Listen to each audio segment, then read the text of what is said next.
वहै तेजस्विनावधीतमस्तु मा विद्विषावहै। ओम शांति शांति शांतिः। ओम सदाशिवसमारम्भां शङ्कराचार्यमध्यमाम् अस्मदाचार्यपर्यन्तां वन्दे गुरुपरम्पराम्।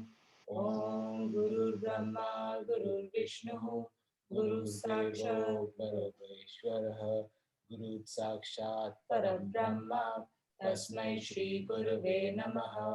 ओम सरस्वती नमस्तुभ्यं वरदे कामरूपिणी विद्यारम्भं करिष्यामि सिद्धिर्भवतु मे सदा।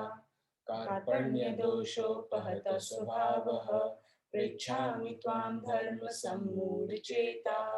यश्रेयस्यानिश्चितं ब्रूहि तन्मे शिष्यस्तेऽहं शाधिमां त्वां प्रपन्नम्।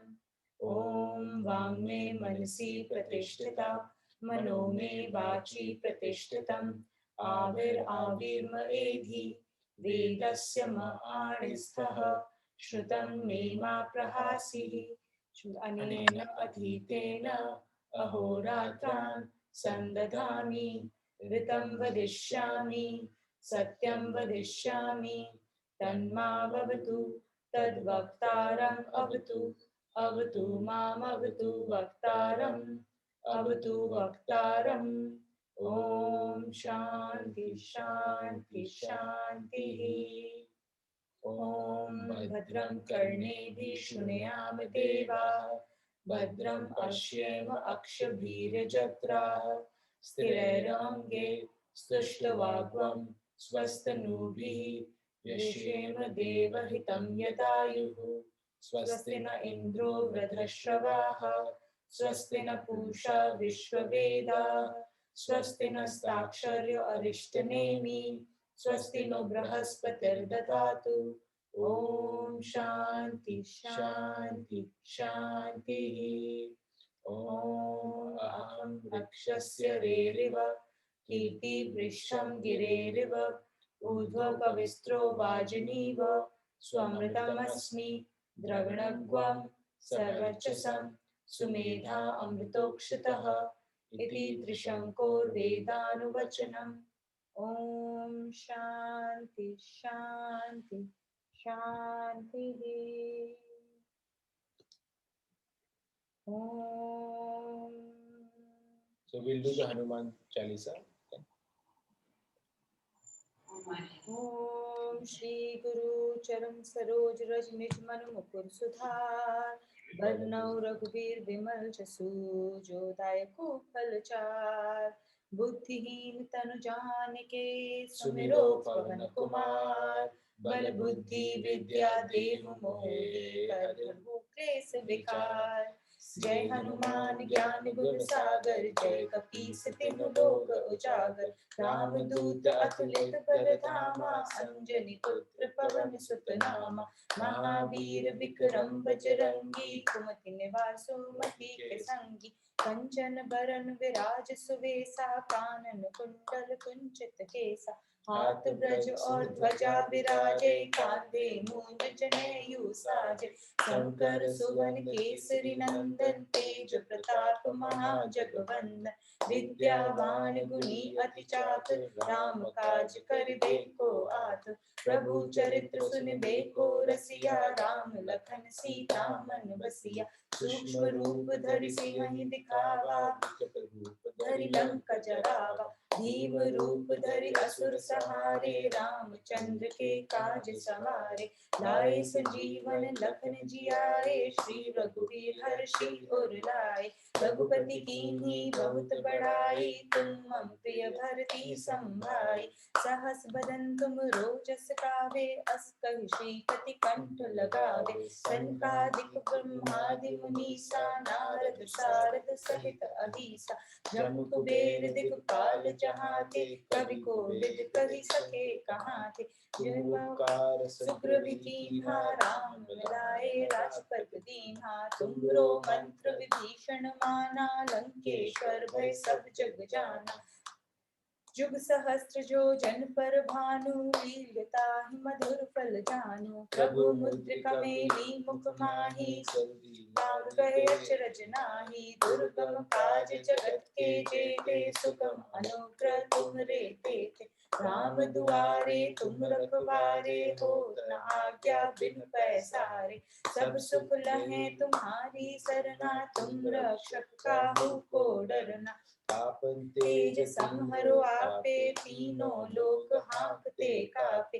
भूत पिशाच निकट नहीं आवे, महावीर जब नाम सुनावे। नासे रोग हरे सब पीरा, जो सुमिरे हनुमत बलबीरा। संकट ते हनुमान छुड़ावे, जन करुण वचन ध्यान जो लावे। सब पर राम तपस्वी राजा, तिनके काल सकल तुम साजा।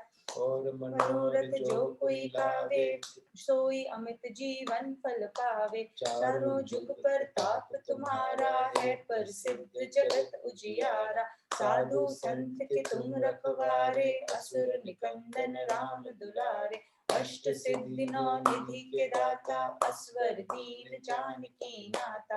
राम रसायन तुमरे पासा, सदा रहो रघुपति के दासा। तुमरे भजन राम को पावे, जन्म जन्म के दुख बिसरावे। अंत काल रघुबर पुर जाई, जहाँ जन्म हरि भक्त कहाई। और देवता चित न धरई, हनुमत से सर्व सुख करई। संकट कटे मिटे सब पीरा, जो सुमिरे हनुमत बलबीरा। जय जय जय हनुमान गोसाई, कृपा करो गुरुदेव की नाई। जो शत बार पाठ कर कोई, छूटहि बंदी महासुख होई। जो ये पढ़े हनुमान चालीसा, होय सिद्धि साखी गौरीसा। तुलसीदास सदा हरिचेरा, कीजे नाथ हृदय मह डेरा। कीजे नाथ हृदय मह डेरा। सियावर रामचंद्र की जय, पवन सुत हनुमान की जय। उमापति महादेव की जय, बोलो जी सब संतन की जय। So as a reminder, Maya ji had told us almost in the end of March, right? So almost 40 days ago, more than 40 days ago, that this is going to be a period of very negative energies, and that all of us must read or must do Hanuman Chalisa part every day. And we've seen what has happened in India and elsewhere with COVID over last few weeks, right? So it is extremely important that they are realized saints, and I think they feel a lot more than what we can perceive, and we are blessed that we have them in our lives to guide us. So I would advise all of you to continue to do this Hanuman Chalisa for another 40 days if required. We are going to continue to do that through the month of May as well, until we receive instruction that we can switch to something else. But for the time being, it would be good for all of us. This is a Naam Dan that we can do towards helping the situation in whatever way we can. Thank you so much for that. Okay. It's good to see everyone, by the way, after a couple of weeks. 2 weeks. 2 weeks. 2 weeks. Okay. So as we are coming to the end of chapter 2, I know we've been saying this for last 3 classes. This is the third class I've said that. God willing, God willing. Only 2 shlokas left. This class we should finish it. Yeah, but I thought it would be very good for us to have a very quick overview of chapter 2. So it's a very long chapter. It's one of the longest chapters in Gita. So it would like we've taken up quite a few weeks to finish this. So let's go through very few key tenets of this chapter to remind us where we have come from. So the chapter started with not started, but like one of the most important things that this chapter taught us was Karpanya dosh, right? Karpanya dosh, we came to know that I don't know is the starting point of all knowledge. And so we must first get into a state of studentship, appropriate studentship for us to learn.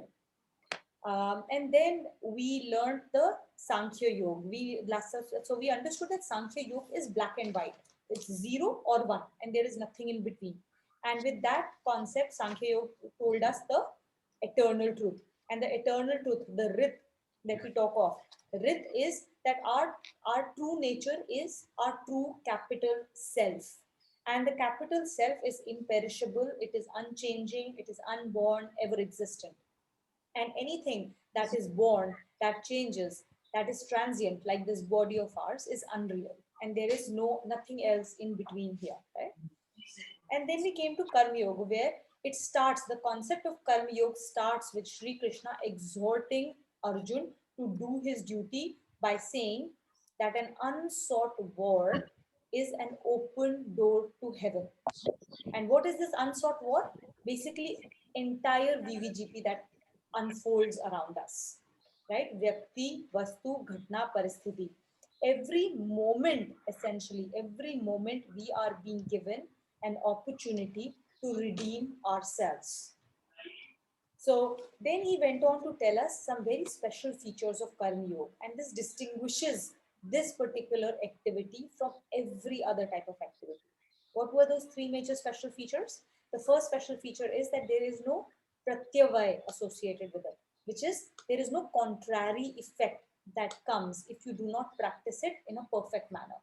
With every other enterprise in this world, if you don't practice it correctly, for example, if you don't take your medication correctly, it can have contraindications. This Karma Yoga has no such, it is free from this defect of pratyavay. Okay, whether you do it correctly, you don't do it correctly. For example, Hanuman Chalisa, are we doing it with the right bhav, not bhav? We are doing namja proper with the proper bhav or not? It doesn't matter. The fact that you're doing it will accrue something to you correctly. And if you don't, if you do it correctly, it will accrue a lot of benefit. If you don't do it correctly, there's going to be no contrary indications for you. Okay. The second one is that no effort that you do towards this yoga will ever be wasted. Everything is accretive. So if you reach a certain stage in this life form, then in your next life form, you will start exactly where you stopped. Okay, so there is no effort that ever gets wasted. The third part is that even a very small practice of karma yoga wards off great fear. What is the great fear? The great fear of ultimately loss of life or loss of life of our loved ones. And it can burn accumulated past actions of lots of different lives. Okay, so then he went on to give us the total content of Karma Yoga in one single shloka. Within that one shloka, he encapsulated everything. And that was Karmanyeva dhikaraste ma phaleshu kadachana. Karmanyeva dhikaraste. You have an adhikar, a right over the karma that you do, but you have no right to the phal of the action, right? No right to the fruit of the action. And then he said that don't let the likely outcome of your actions be your objective. So don't work towards the end outcome alone. Okay. And also you cannot be attached to inaction. So you can't say, oh, because I cannot attach myself to the end result, so let me not do any action. That is also not an option for you. So in that one shloka, the tenets of Karma Yoga were encapsulated. And then we went on to discuss how for all of this. Okay. So then he describes what really does yoga mean, the Karma Yoga. What does it really mean? So he said, Samatvam Yog Uchyate, right? So yoga is equanimity. Equanimity of what? Equanimity of mind, equanimity of intellect. If you can achieve equanimity of mind and equanimity of intellect, you are connected to Lord. You are in yoga. And if you are in yoga, then what happens? Yoga karmasu kaushalam. So yoga, when you are in a state of yoga, it leads to very efficient actions. Okay, all your actions become extremely efficient. So having thus established this, he gave us a cheat sheet. What was this cheat sheet? He told us what is the right way to perform the actions and how to basically burn your product and create no new ones. So, and in this process, you will basically achieve your self-realization. So what was that cheat sheet? He basically said that you have to do an action which must be an essential duty. So first step is do essential duty. And how do you do that duty?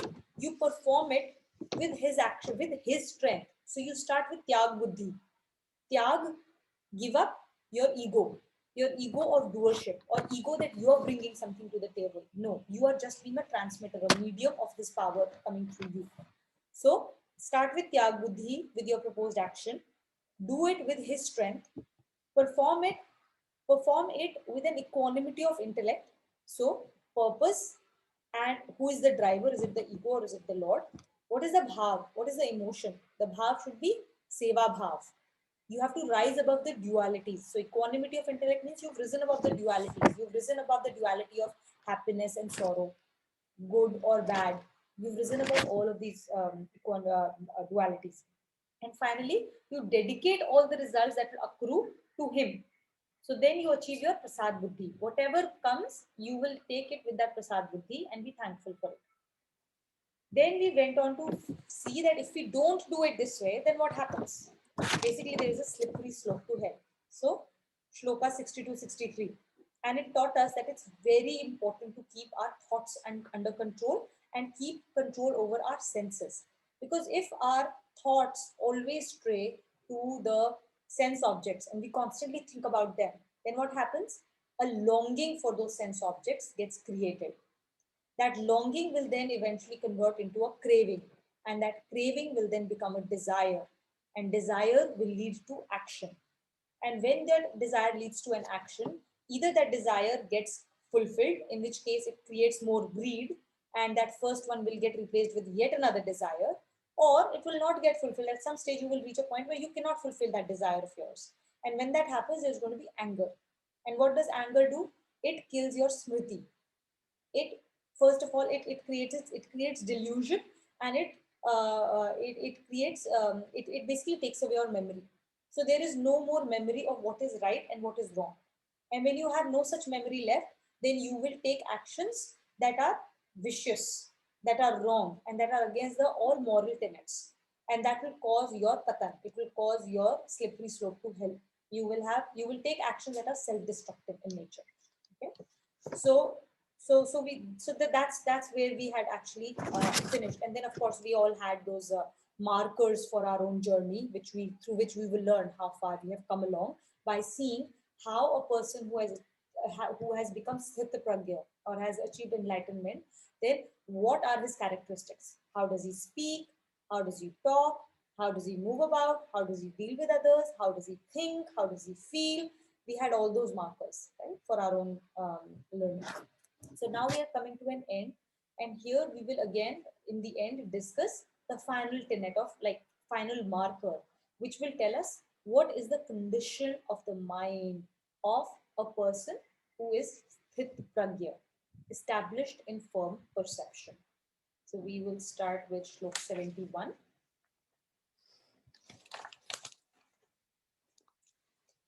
Maybe?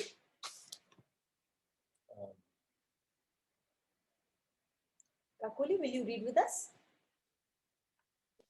Okay. So for Shlok 7, just the connection just above Shlok 71, there's a line there. Can you please read that for us? Okay. It Can't is here hear you. like. Hello, can you hear me? No. You're not Oh, can others hear her? Yes. See, we can hear her. Oh, We can hear yeah. her. mistake at our end. Okay, please speak. Okay. Connection, is it the one which is below here written on Correct. page? Describing Okay. the condition of the mind. Yes. Okay. So Shlok 71, connection. No, Thus, no. 70 connection, right? Is that what you Okay. want, Tuhina? Yeah, read 70. the connection after Shlok 70, just before Shlok 71. Okay. Describing the condition of the mind of a person with firm perception, the Lord says. Kakuli, now I will read the Shlok and you repeat after me. Okay. Vihaya kamana Vihaya kamanayah sarvan Vihaya kaman ya sarvan pumascharati nihaspraha pumam charati nishapriha nihaspraha. Nihaspraha, Nirmamo nirhankarah. Nirmamo Nirhankaraha, Sa shantim adhigacchati. Sa Shantim Adhigachati. You can read the italics, please. That person attains undisturbed peace of mind who, renouncing all worldly desires, conducts the affairs of life without longings, without arrogance, and without ego. The, found, the foundation of mental peace of a person with firm perception. A man established in firm perception holds fast to the following 5 principles in the conduct of the affairs of life. Yeah. Number 1, So so this is what this shloka is trying to also talk about is we are people who are karma yogis who have to do a lot of work. We have a lot of duty. We have a lot of work. But it's also saying that the only way to have a peace of mind is renouncing worldly desires. And you conduct all your duty without having any longing. So the question that came to me and comes to all of us is we're always, as adults especially, we are brought up with the idea of chasing goals. That your life has no purpose if you don't have goals. What is your next goal? Where is your next career move coming from? Right? Like if I'm going for a run, oh, how many kilometers have I run this month? Oh, can I do a little more next month? Like it's always goal based, right? That's how we have. It's a very good cheat sheet to get us going, to motivate us, right? But we often fall into the trap of that goal becoming a desire. And that's the subtle difference that we need to be aware of. That out here, it's very clearly saying that you need to renounce worldly desires. But that doesn't mean we give up our goals and our ambition, right? And there are very subtle but very clear differences between the two, right? Uh, a goal is meant to give you energy. It's meant to give you a sense of purpose. A desire gives you a sugar high. It's transient. You'll feel really good. Like, and I'll give you an example, right? Like, um, suppose for the month of uh, April, you said you're going to run 100 kilometers, right? You can either run 3 to 4 kilometers every single day and reach the 100, or what most of us get into the habit is I'll do 15 kilometers today. And then for next 3-4 days, my body is tired, I'm recuperating. And all of a sudden, oh yeah, I'll do it again. I'll do 15-20 kilometers again. I'll go for a long walk. I'll go up to Changi. All of that happens, right? What happens is, chances are in the second format, you've approached your goal with intensity. Every time you do a little bit of work, you get a great rush. You can tell all your friends, yeah, man, my goal is 100 kilometers. I did 20 kilometers today. You feel that sugar high of chasing the goal. You talk to everyone about your goal, that, yeah, I'm doing this goal. You get that sugar high from it rather than it being a goal that inspires you every day, right? And of course, there's a purpose behind the goal as well, which is the consistency of doing it. And similarly, uh, the goal is meant to give you strength to align. A desire, if you don't do it, creates negative energy. If you don't achieve that goal, it creates negative energy. But a goal just gives you strength to inspire, right? You don't achieve a goal, you get disturbed. Sorry, you don't achieve a desire based goal, you get disturbed. But a goal in reality is just meant to inspire you, right? Uh, with a desire based goal, there is always a little bit of greed that comes in. That, oh, I got my one promotion, now I want that next jump. Now I want that next jump because it will give me 20% increment. So there is a greed factor that comes in when it's a goal which is desire based. But a true goal is led by faith. That, yeah, if I continue working on this, if I continue doing my duty, I will achieve the goal. And the last difference I would say is a goal uses a business-minded intellect, which is the Vyavasayak. Do what you can to help achieve the goal. A desire-based goal is all about accruing pleasure from it. How do I make myself feel good? How do I look good to others that I'm chasing this goal? How do I acquire the most for myself through the world? Yeah. So what this shloka talks about is to have that peace of mind, be very conscious that the goals you chase are the right goals and goals that are giving you energy to achieve your duty. Yeah. So this is something that you can, if you want for clarity of thought, you should write down, right? And I'll just pull everything together that Abhinav just said. So the difference between goals and desires, goals will, like he said clearly, it gives energy, right? And they provide us clarity and focus, whereas desire will eventually dissipate energy from us. Okay, desires dissipate energy. Goals are they are long term, whereas desires are very short term. Okay? Goals give us purpose. They give us, so why do they give us energy? Because they have purpose, and they give a purpose to what we are doing, to our life, and they strengthens and they align us with towards that purpose all the time.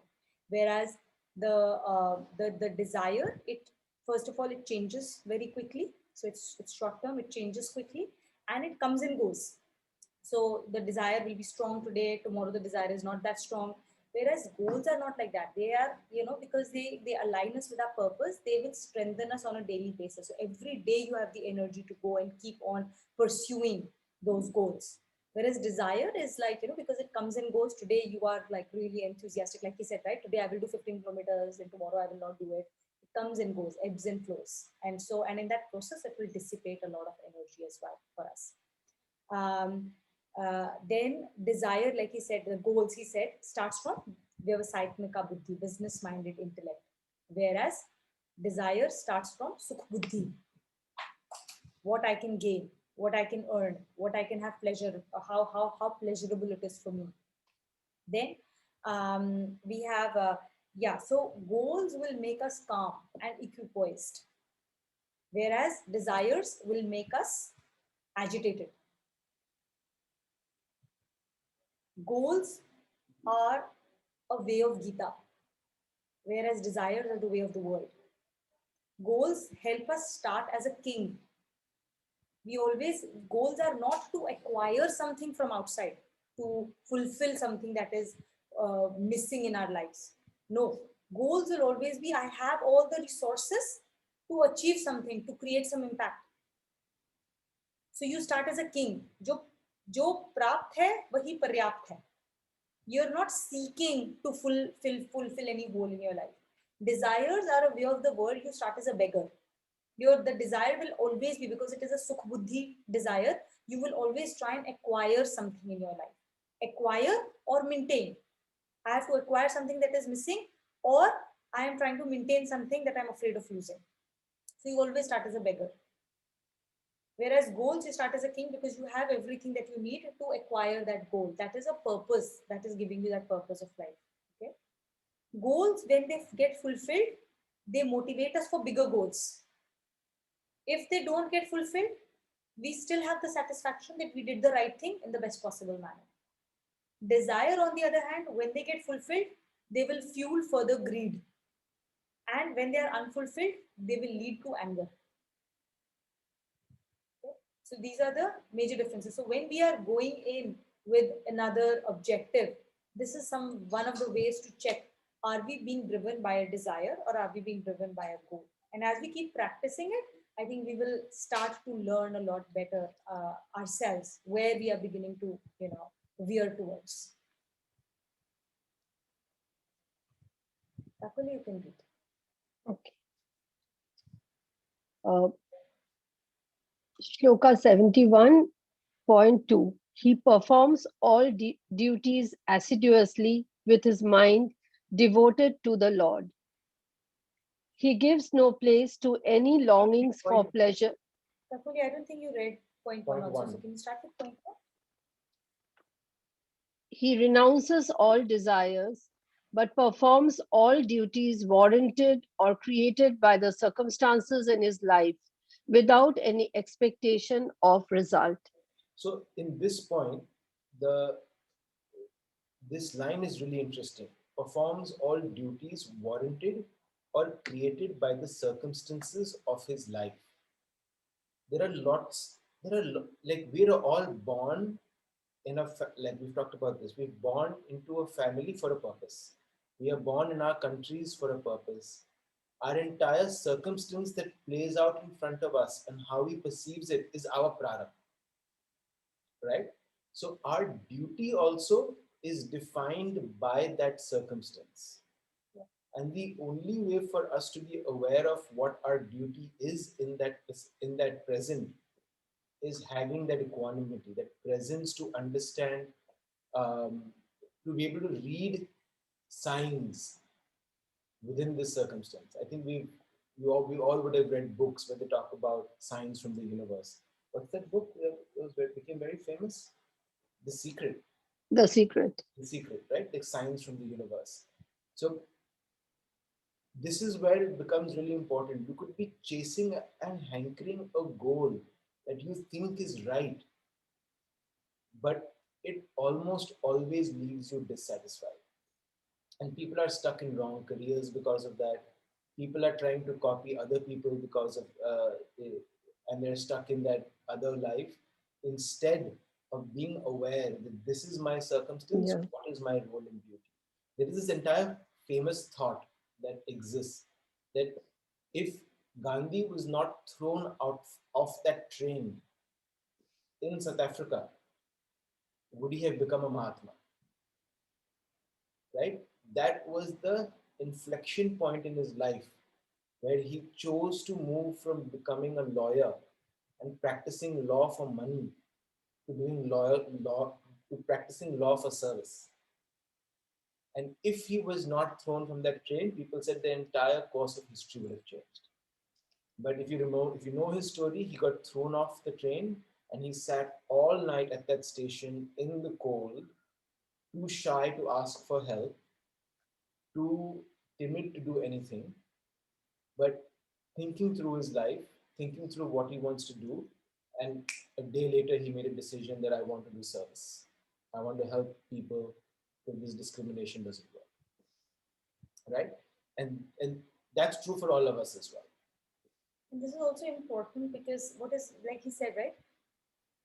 Circumstances in our lives create our duties. So there is no point in any one of us comparing ourselves to anyone else. All of us have very, very unique circumstances and they create unique duties for ourselves in that space. There is someone else doing something else, let them do it because it is their duty. They've been put in that position to do that duty. Our duty is different. We have to be so the Instagram life that typically takes over is where we are always hankering after someone else's life, right? There's so much going on out there. So whether it is Instagrammy life or whether it is us thinking, oh, someone else is doing so much and I'm not able to do in any of the circumstances where you're comparing yourself to someone else is not the right way to do. Okay. So very important to remember, why are we reading Gita? Why are we reading Gita? To know what is our dharma, swadharma, to know what is swadharma. And then it talks about how to do swadharma, the yajna bhav. So we will come to that a lot more in chapter 3. But basically the whole aspect of reading Gita is to find out what our swadharma is and then doing that swadharma in the right appropriate spirit.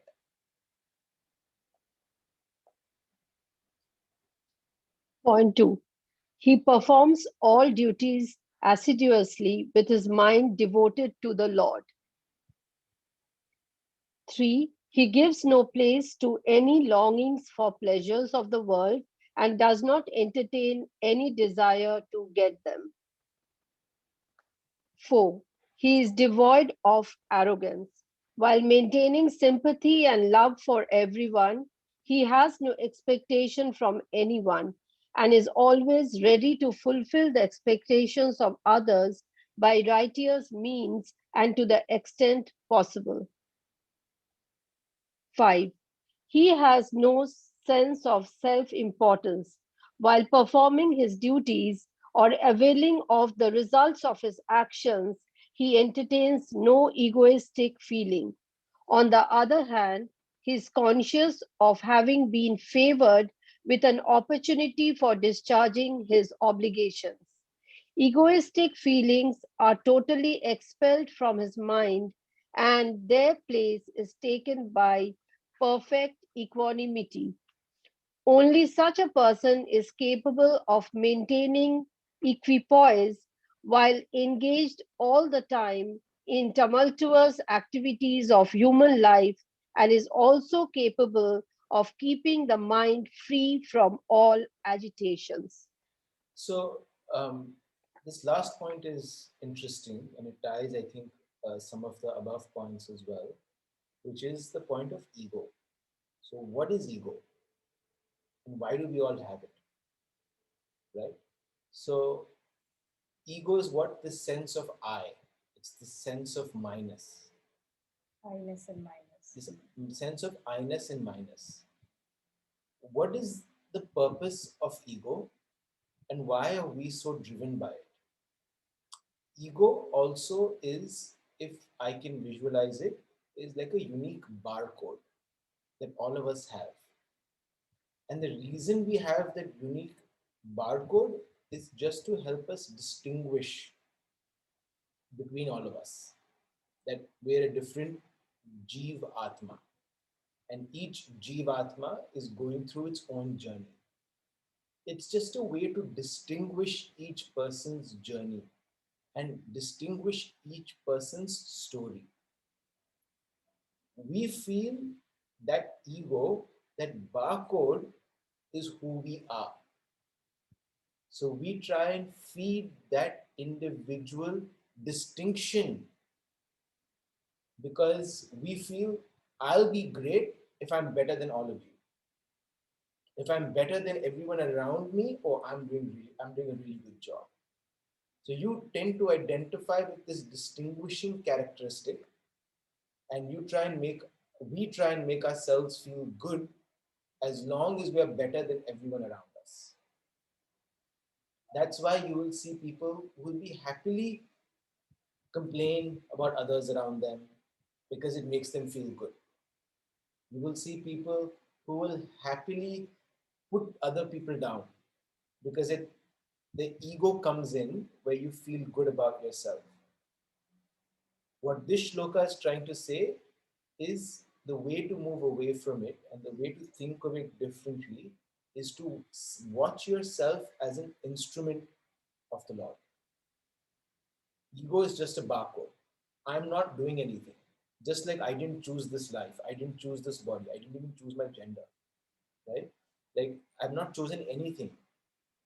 I'm just an instrument for my soul to go onto a journey.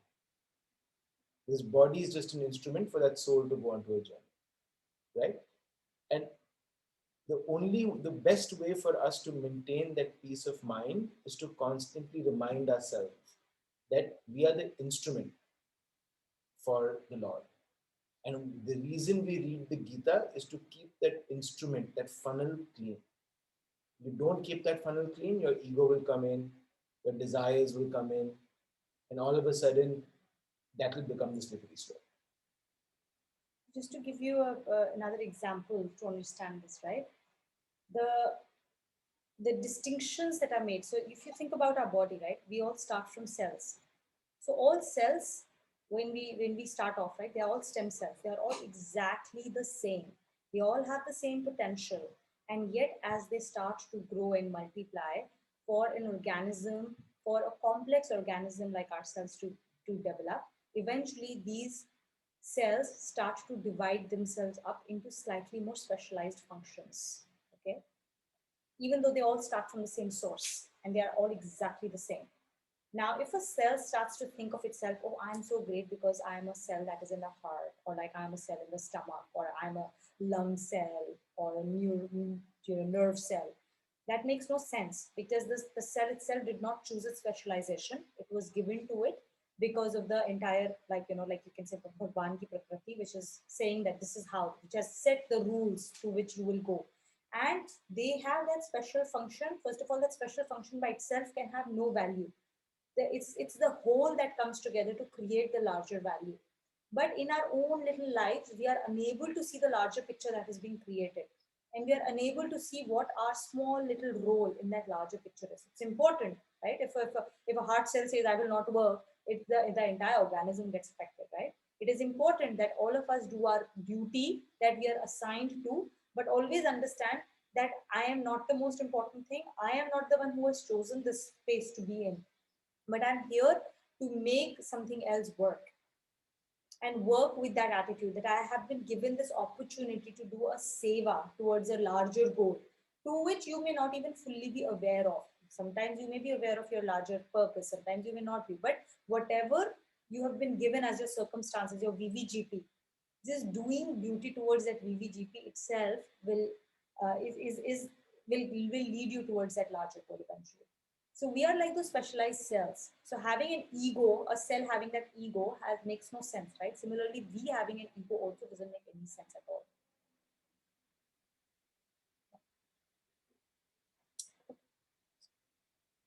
We can move. Yeah.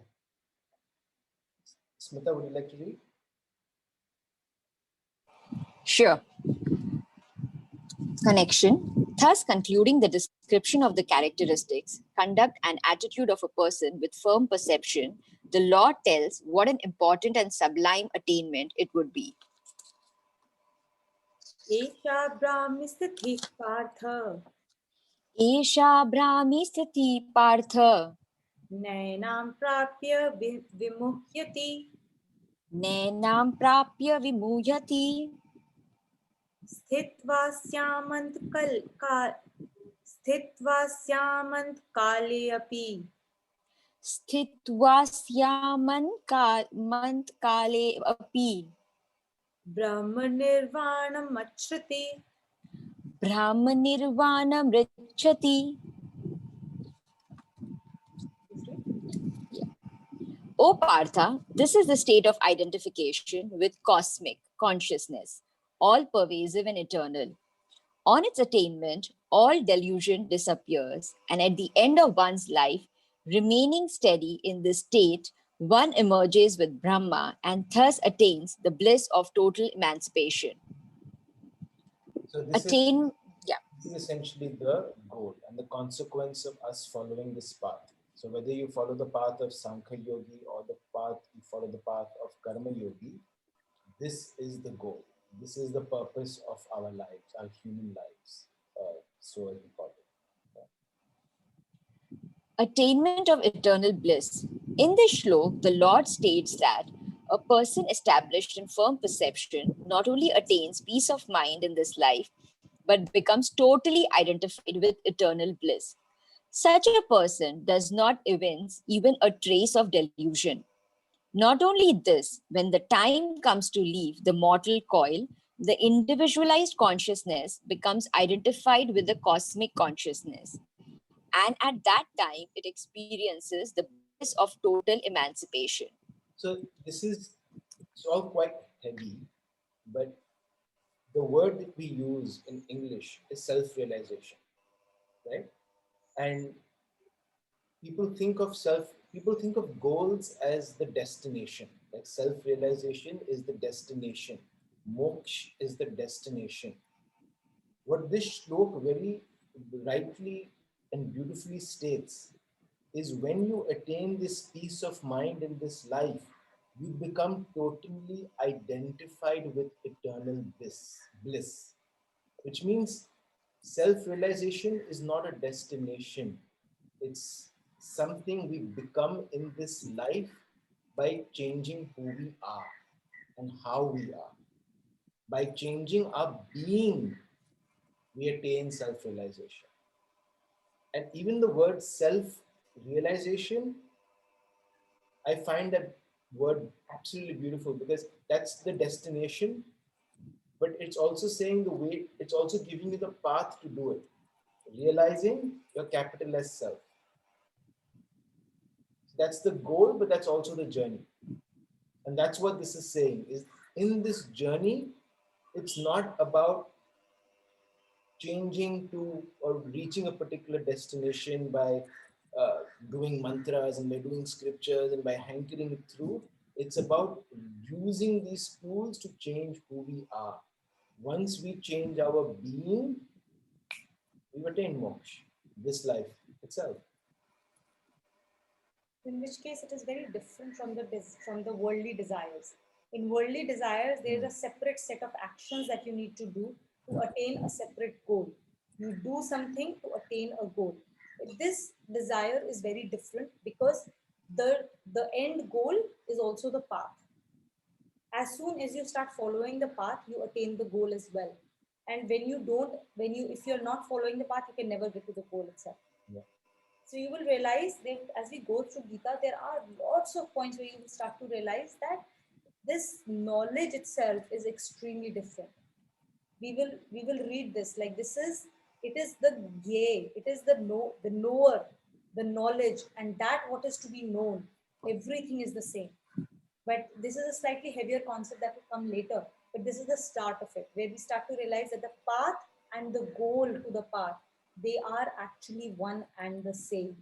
And it will come again and again in Gita in different formats to realize that this is extremely special path, extremely special desire, extremely special knowledge, which is very different from anything else that we experience in the worldly way. You know, I had this thought this week, Tuina and I watched this movie called Soul, which is a Pixar movie, right? I don't know if you've heard of it, but uh, and the thought that crossed my mind is, imagine in this life if we were born without sense. Sorry, the question is this: imagine if we were born with complete memory of where we come from and where we have to go.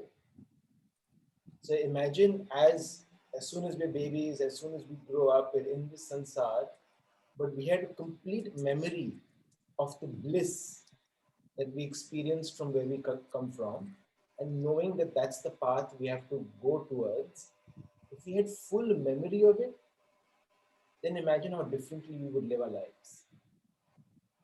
Because then you would almost rebel against the idea of getting entangled in this suffering, right? You would rebel against this web of lies that is being created of chasing worldly goals, because you will remember that the bliss that I had in that eternal state is unmatchable, right? And in that movie, in Soul, the movie, they actually talk about that a little bit, where you come from and what you move towards.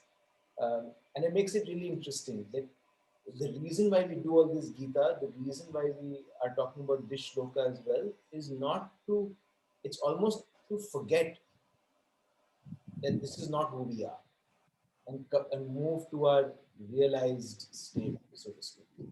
It's a different conversation. We'll have that with you separately. But the point is, if you actually had that memory, then you would have a lot of other memories too. The fact that we forget the trauma of childbirth is one of the greatest gifts that we actually have. It is a very traumatic experience to be born. It's a very traumatic, and in fact, it's supposed to be a much more pleasant experience to die. So the fact that we don't remember that trauma This is the entire thing, right? Every child comes out crying for a reason. it's a gift. It's a gift to not remember some of the lot of negative stuff that we have gone through. Please continue. Exposed to the buffetings of the world, a person spends the entire lifetime in tensions and worries. When the end of the body comes, it does not put an end to those tensions and worries, but instead it sets into motion the cycle of births and deaths. On the other hand, if a man disciplines himself, and surrendering to the divine compassion, attains firm perception, he remains undisturbed by the buffetings of the world. He experiences supreme bliss, and leaving his mortal coil, he becomes one with the cosmic consciousness. What attainment could be higher than this? And again, it's not something that you will attain only after leaving this mortal coil. Like we said that several times, this is a state that is to be attained here and now while we are doing all our duties of this world. So that's very important to remember. It's not a goal that we are working towards. It's a goal of here and now. Life is here and now. Yes. So we close the chapter. So there is this other book that we use, but it's only in Hindi. It's called the Shrimad. It's basically Anvay, and it Anvay basically Gita. it's an Anvay Gita in the sense that it gives all the word meanings, the word meanings of. So all are in very like Shuddha Hindi. So even I don't understand 80% of the words here. But the reading of the beginning of the chapter and the end of the chapter comes from this book. So exactly what we have written down in English here at the end of the chapter, but we typically always say it in Hindi. So we just close Sanskrit, the chapter with that Sanskrit. Yeah. Om Tat Siddhiti Srimad Bhagavad Gitasu Upanishadsu Brahma Vidyayam Yoga Shastre Shri Krishna Arjun Samvade Sankhya Yogo Nam Dvitiyo Adhyayah Hari Om Tat Sat Hari Om Tat Sat Hari Om Tat Sat.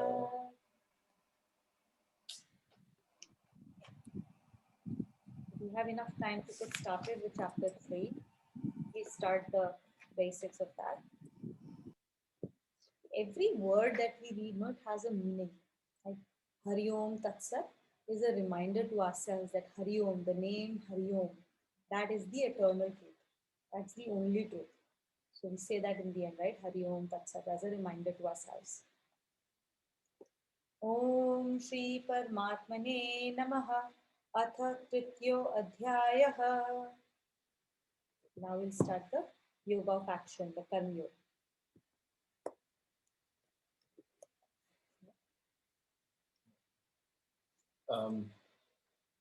Kavita, would you like to read?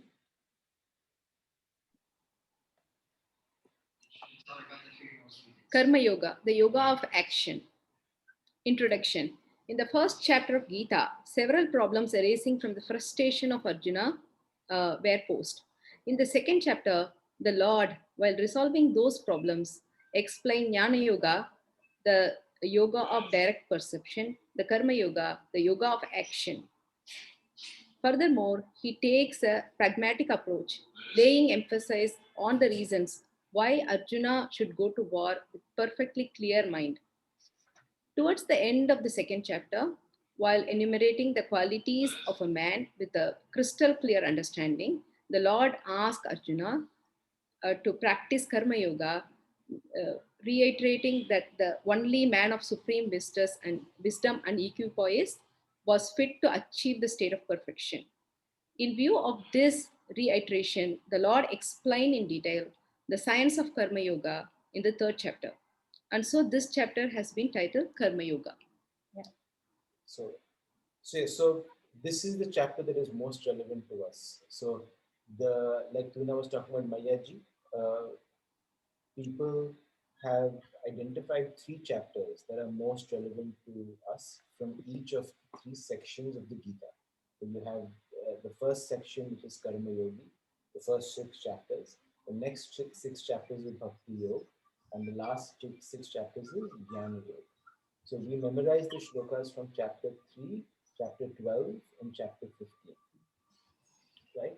And the reason we do the memorization for the shlokas is 2. One is it forces us to go into a little bit of deeper understanding of the shloka, the meaning, the words, what it means to us, because this serves as memorizing tables in maths. right? When you do 7 into 8, it's 56. Like you know it immediately, right? And the same thing with these shlokas. When you're out there in the battlefield, when you have an instant crisis that comes up that makes you feel extremely agitated, you won't feel like picking up the book. You don't have time to pick up. You the don't book. have time, and even if you had time, you don't feel like going and picking up the book. In your head, 7 plus 8 needs to come up.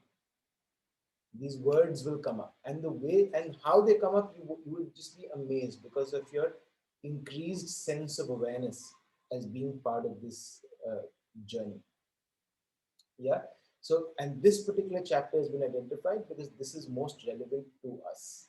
It's on Us a as daily in all of us that are as the karma karma yogis. yogis. Because this is telling us how we should go about doing our duty on a daily basis. So whenever we feel agitated, whenever we feel angry, whenever we feel upset, sad, melancholy, whatever emotions we feel, it's some or the other shloka in this chapter that will help you change your perception in your head so that you can have a more positive way of being. Yeah. So there are two things that we will do differently in this chapter from the first two. The first is that we will do the word meanings for each of the shlokas. And the second thing is that we will learn the shloka. So every week we will assign one shlok. So this week there would be the first shlok that we will all memorize. And we would like all of you to memorize that shloka and send the recordings for each of those shloks to us. And if there is any, if anything is not right, then we come back to pronounce it correctly. Extremely important. This is part of Swadhyay, very important part of Swadhyay. We have to commit these shlokas to memory. Okay? And the other thing that we would do is every class we would read all the shlokas of chapter 1 to whatever point of memory. So, for example, next week we'll only expect one shloka to be learned. So we will start the class after Hanuman Chalisa reading about one shloka. So that at least, if nothing else, it's aiding our minds to become subtler, to absorb some of the Sanskrit and some of the words. Yeah. Sorry, someone had a question?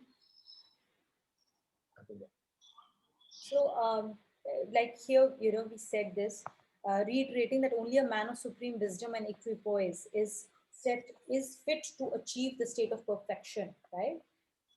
This is exactly what we also talked about. This is Shlok 248 and 250. Samatvam yoga uchyate yoga karmasu kaushala. Another thing is that there are always two obstacles to learning. We talked about it as well at the start of the class. The first obstacle to learning is I know. So all learning starts from I don't know. So Karpanya Dosh, very important. So we all have to commit that shloka to memory. It's also a part of our invocation shlokas for a very good reason.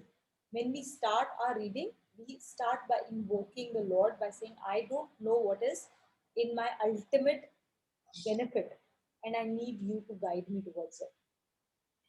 The second thing is extremely strongly held views, notions, or values. We all have been brought up with certain set of values. We all have held certain notions to be true all our lives because we have seen the world operating in that manner. So, strong views are good. We should always have strong convictions, but loosely held. Strong convictions, loosely held. That allows us a way to examine another person's point of view and to accept other convictions into our life. If we don't hold them, then we have the danger of becoming dogmatic. At no point of time should we become dogmatic, and Gita never asks us to become dogmatic. It's a very experimental and a very scientific book with a very scientific way of living. It lays down life's rules that govern this entire universe. And it invites us to create this experiment in our life, to take the steps it's asking us to, and experience it at a personal level. And that's the only way to live Gita, to experience Gita, not through what I am saying or Mayaji is saying or Kumar is saying. No, it is about what you experience by applying these in your life. And hence, Swadhyay is extremely important. Reading 2 shlokas a day from now onwards, remembering the shlokas, learning the shlokas, coming to the class and doing the usual after Shravan, Manan, and Nididhyasa. Very, very important. If we do not have this, then there's no point. We are spending 2 hours every week reading and coming to this class. It's a complete waste if we don't go back and reiterate and revise and learn to actually apply it in our lives. And I can tell you from my own shortcomings, which are in plentiful, that it's not it. There is a lot of like doubt that comes in. There is a lot of like laziness that comes in. Arey, man nahi ho raha. I'll do it tomorrow. It's human behavior, right? But just be aware. This is how. This is just be aware that this is how powerful the mind is. That even with something we know to be true as the ultimate goal, there is this likes and dislike that comes in. Not now, later, let me look at TV, let me look at this, let me go for whatever, whatever your other distractions are. So doing some of these tasks don't take time. They take 5 minutes, 10 minutes tops. Yeah, don't keep very, very big goals that make it really difficult to do them. Just 10 minutes a day. That's reading it. 2 shlokas is like reading 2 pages, which takes 10 minutes. Memorizing will take 5 minutes. You're talking about 10 to 15 minutes a day, right? Even if it's mechanical in the beginning where you're not really absorbing, there is 10 minutes we can always make. We always have that time, right? It's also about prioritization, right? If you're not finding time to take 10 minutes out for your Gita every day, then you need to go back and ask yourself what are your priorities. Very, very important. We always make time for what is important to us. Always. So if you say that no, I'm too busy to do this, then you have to ask yourself what are you prioritizing in your life and why. Yeah. I lost my train of thought, but I think that's good. So let's start with connection. Connection. Hearing what was said by the Lord in the second chapter, a conflict arose in the mind of Arjuna. In the first instance, he thought perhaps the Lord advocated the necessity of establishing oneself in a state of perfect mental equipoise. He felt this could best be achieved by escaping the turbulence of worldly activities and retreating into a solitude of a deep forest. But at the next instant, he felt pushed by him into the fearful business of bloody war, though not without a balanced mind.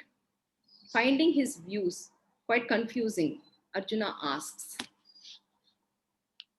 Yeah. So I think the question that he's going to ask is the next 2 questions he's going to ask is going to make it quite clear. So do you want to select someone else to do? Oh, sure. Gautam, are you there? Would you like to read? Yes, yes. Arjun Uvacha Arjun Uvacha Jayasi Chet Karmanaste Jayasi Chet Karmanaste Mata Buddhir Janardana Mata Buddhir Janardana Tat Kim Karmani Ghore Mam Tat Kim Karmani Gore Mam Niyojayasi Keshava.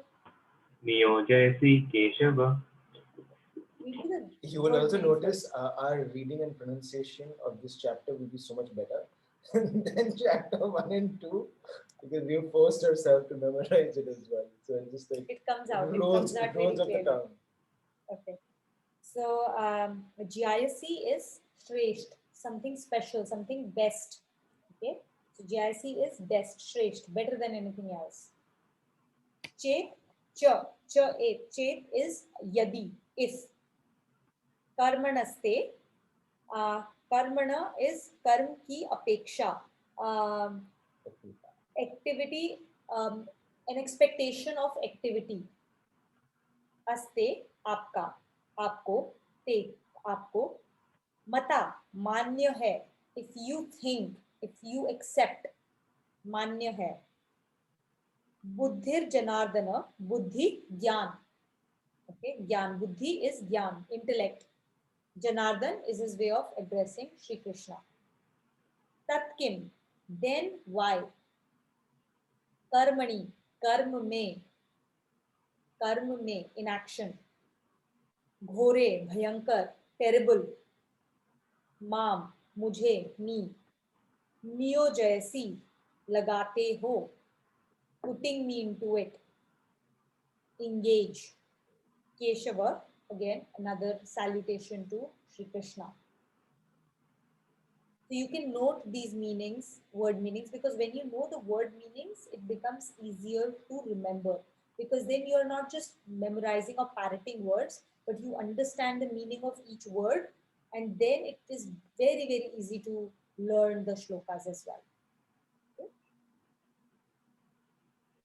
If there's any word that you don't catch when, because if I'm going too fast, just ask me, okay, what was the meaning of this word? Okay, so you can stop me and ask me. And write them down in your book or wherever else you're taking notes. Okay, now it will become clear as we read. Gautam, go ahead.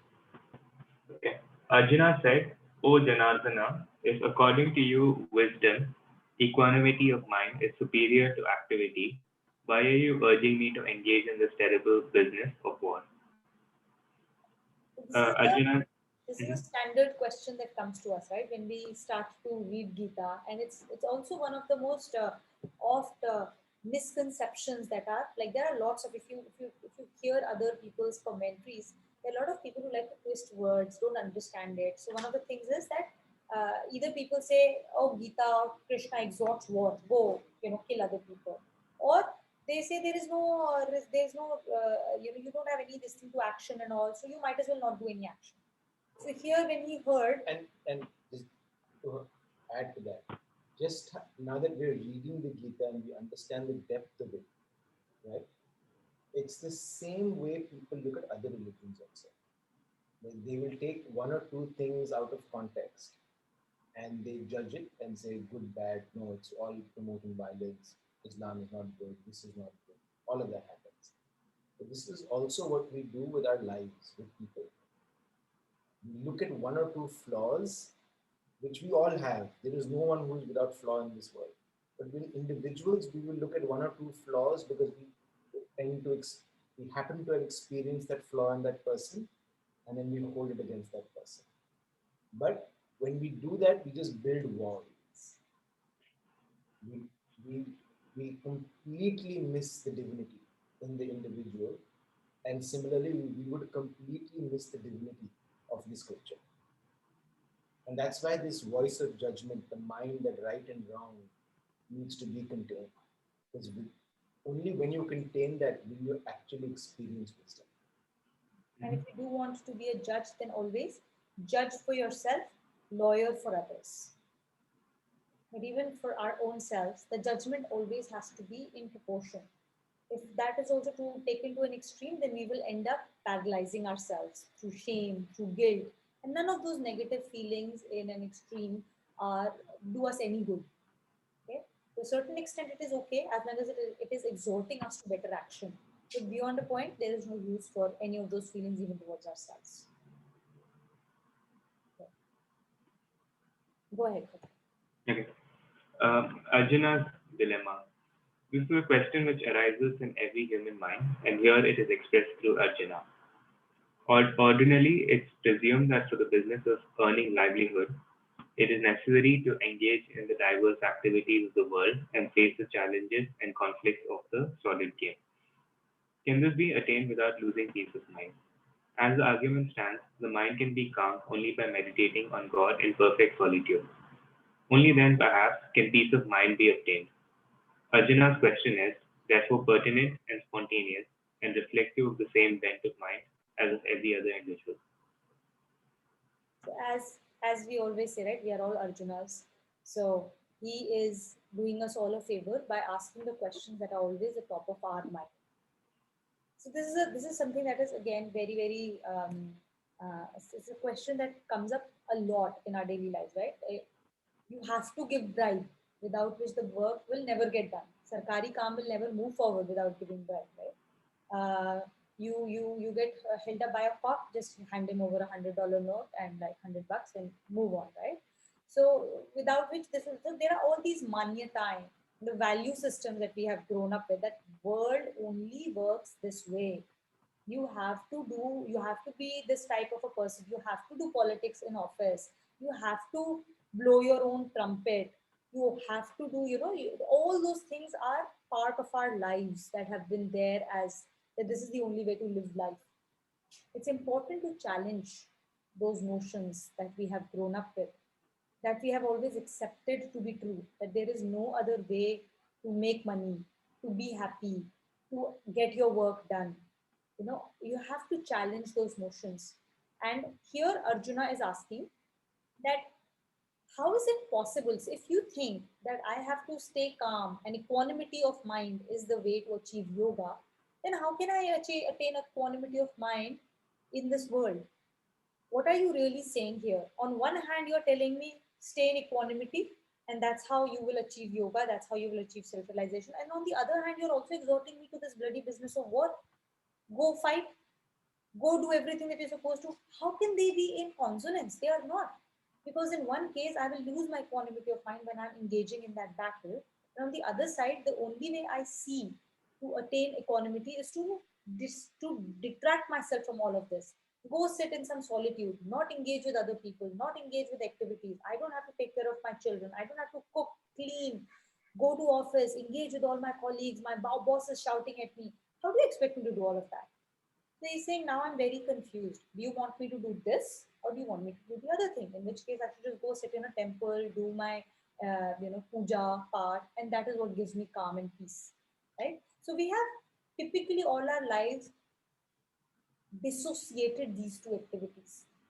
Either you are in the sansar or you are with Bhagwan. We have kept them separate. Bhagwan is in the puja. Bhagwan is when we are doing some activities. We are doing puja, so we are with Bhagwan. We are going to temple, we will do some charitable activity. We will do a langar on a happy occasion. We will do some charity, and that is the only place where Bhagwan stays. Everything else is sansar. And that is a question that Arjun is also bringing up. Which way do you want me to go? I'm confused now. And then he goes on with that question again. Because there are two paths to the same goal, right? The goal being self-realization. There are two paths. There is one path which is Sankhya Yoga, and there is the other path which is a Karma Yoga. Yeah, Sankhya Yoga sounds very good, no? Leave everything, go away in some place. Sankhya Yoga is the path that we have visualized as people who take penance in the mountains, who've given up worldly views, etc. Or people who realize saints, or some of, people who see themselves as an instrument, like that's Sankhya Yoga. So we all feel like, oh yeah, that's who I'd like to be, because I like the sound of that type of life, because it becomes easier for me to achieve. And only because salvation. From an escapist point of view. Yeah, from an escapist point of view. But Sankhya Yoga and Karma Yoga, we actually don't have a choice. If we were born to be Sankhya Yogis, then we would have known. Our circumstances would be very different. Very. We are men and women of this world. So first of all, we don't have a choice in terms of whether we want to choose Sankhya or Karma Yoga, right? Karma Yoga has been given to us. We are Karma Yogis. There is no question about it. That's why we are all sitting here. That's one. Second, the whole idea that as Karma Yogi we will try and run away and become a Sankhya Yogi is impossible. One, because if you actually are thinking of it that way, or if anyone thinks of it that way as a Karma Yogi, it's from an escapist point of view. Like I can't deal with the problems of my life, so I want to run away from it. Okay, so that anyway will accrue a lot of prarabdha for you. You can't run away from your inaction. Is also an action, and is not something that you can be attached to. Right? And finally, it is that Sankhya Yoga is actually very, very, very difficult to achieve. It is extremely difficult to have a body. We can't associate ourselves with that. To have a body and not think that body is not like it is completely unreal. It is not. It is very difficult for people to say, okay, this body is unreal, and I'm only that instrument, and we don't have that level of consciousness. So it is very difficult. Going up the goal, we are taking a scenic view. We are going round and round and round the mountain to go up that curve. Sankhya Yoga is rappelling up, going the rock climbing, the hardest way. It is the shortest way up, but it is also the hardest way up, and has got the maximum possibility of you falling down and not achieving your goal at all. So we'll read about it later, but because she's touched upon it, I'll explain it. Is in Karma Yoga, which is all of us, we try to give up a sense of doership, right? In Sankhya Yoga, you don't even think you're doing anything. Yeah. You are literally just an observer. And whatever is happening, you believe is happening because of your circumstances, because of the gunas. And you're just a silent observer who's watching it. So your body is doing something. You're going cooking, you're eating, whatever is like your body is doing it. You have no sense of doership in Sankhya Yoga. In Sankhya Yoga, right? So it's a very, in actual words, it makes no difference because even in Karma Yoga, we're talking about giving up doership. But from an experience perspective, imagine if you've not engaged in making any decisions about your life, about your sansar, about your goals. Everything comes from that higher plane, and that's all you're looking at, and you're observing everything else. It's a very difficult, it's an unimaginable state of mind for us because we are too deep in consciousness and in relatability with our body and our families and our identity and our ego, right? So the baby step, but an equally powerful step, is for us to be karma yogis, to give up our sense of doership. But we still know we have to do it because that is our duty. Yeah? All right, let's continue. Should we get Nana? Nana, would you like to read?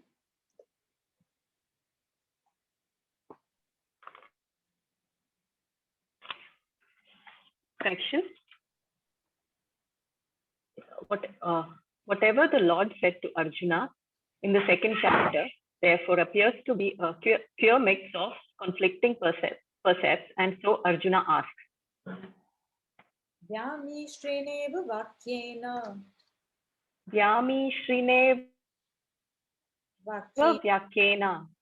Buddhim Mohayasiva Me. Buddhim Mohayasiva Me. Tadekam Vad Nishchitya.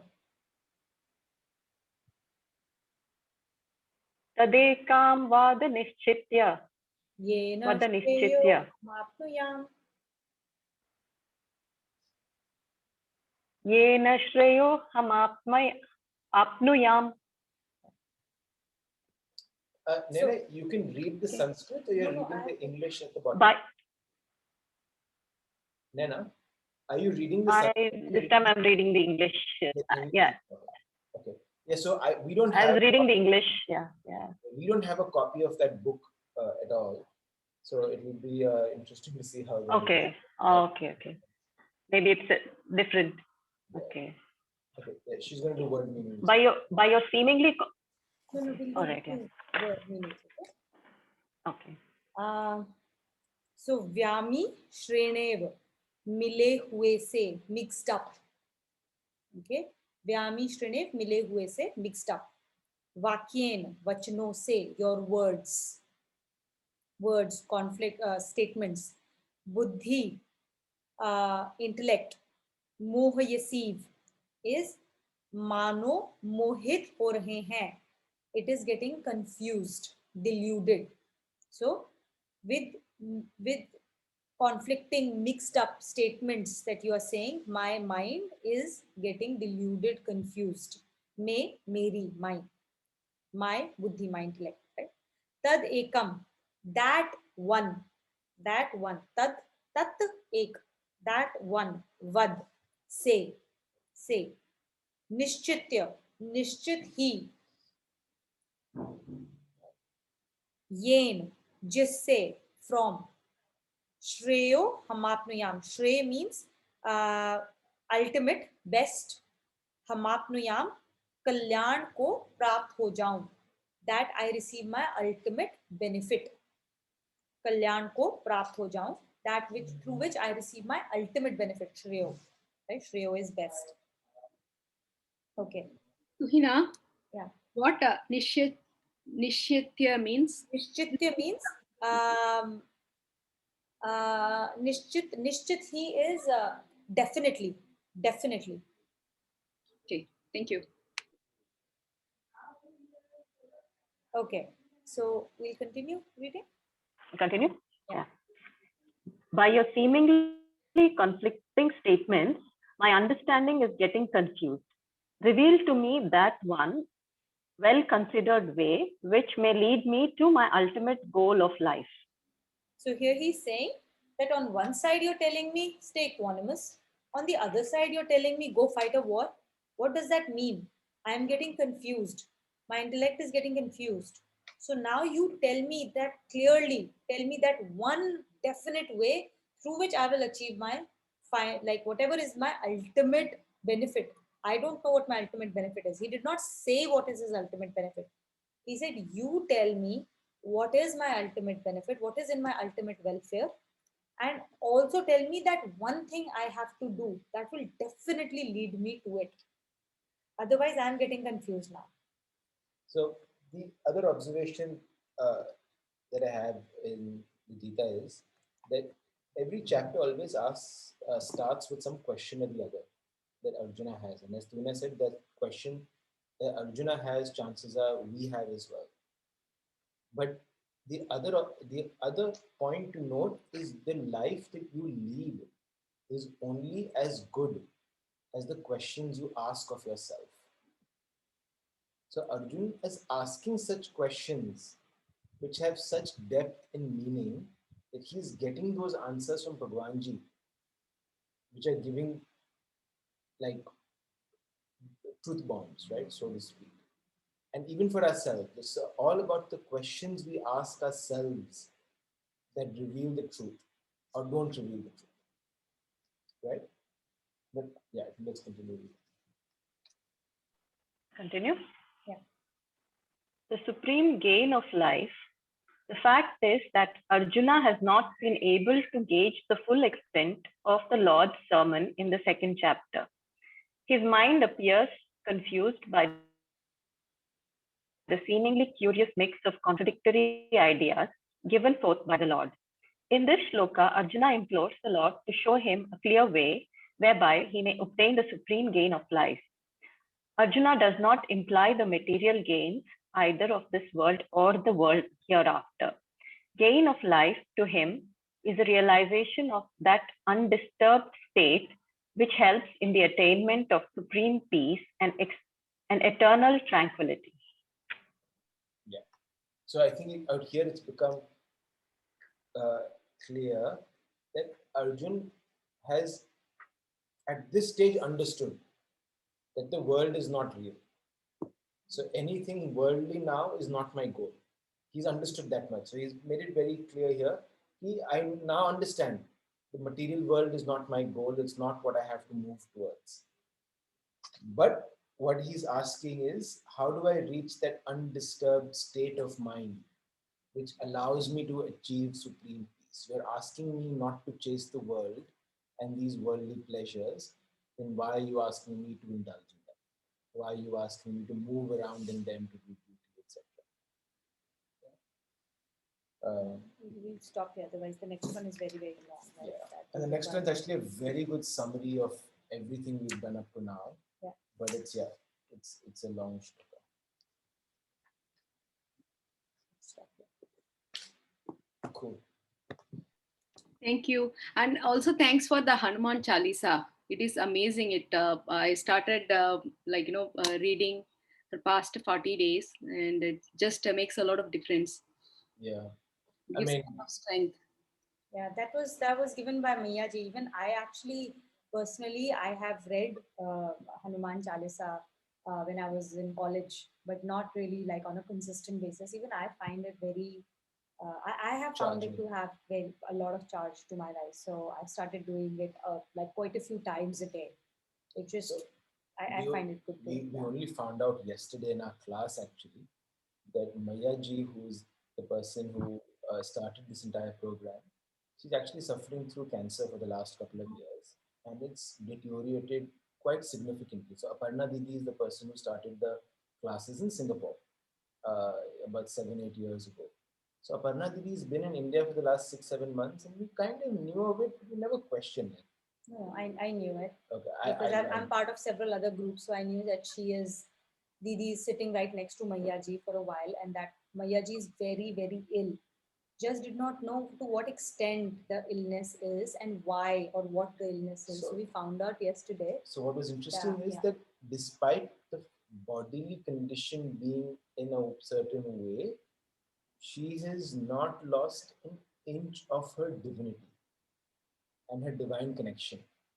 Or her energy to constantly now, even if when she's not able to speak or not able to talk, she's still giving instructions through other people who are in her seva, her family, Aparna Didi, lot of people who came by to be by her side in the last few months.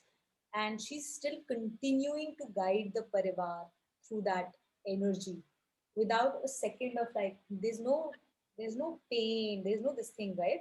And in that process, imagine the amount of prarabdh Maya ji has cut, and everyone around her in her seva are like depleting their prarabdh with such accelerated pace, with such smile on their faces.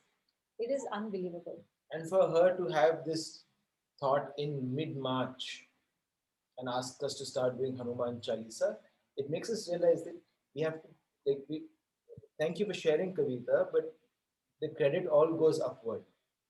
You know, we are part of a family where the divine flow is so strong that we can only just be grateful and follow what they say, and we'll experience some of the peace that you experienced.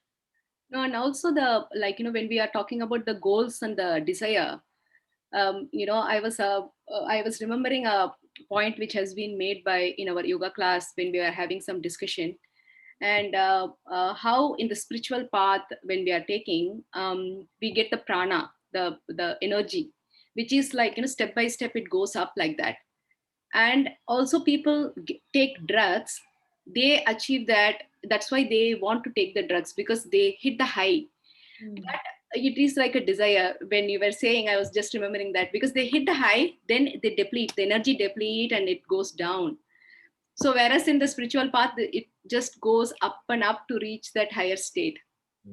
Also in that context, Kavita, when you reach that high through yoga versus the high through drugs, right? The big difference is that drugs create a bondage, whereas yoga liberates. You're achieving the same goal, but one is a liberating path, the other is creating bondage. Bondage. Because then you start getting that hankering, that craving. Whereas in the path of yoga, the hankerings and cravings actually go away, they leave you. Contentment will set in. Yeah. Very nice. Thank you so much. All right, let's just do the closing shlokas. ॐ सर्वेषां स्वस्तिर्भवतु सर्वेषां शान्तिर्भवतु सर्वेषां पूर्णं भवतु सर्वेषां मङ्गलं भवतु ॐ सर्वे भवन्तु सुखिनः सर्वे सन्तु निरामयाः सर्वे भद्राणि पश्यन्तु मा कश्चित् दुःखभाग् भवेत् ॐ असतो मा सद्गमय तमसो मा ज्योतिर्गमय मृत्योर्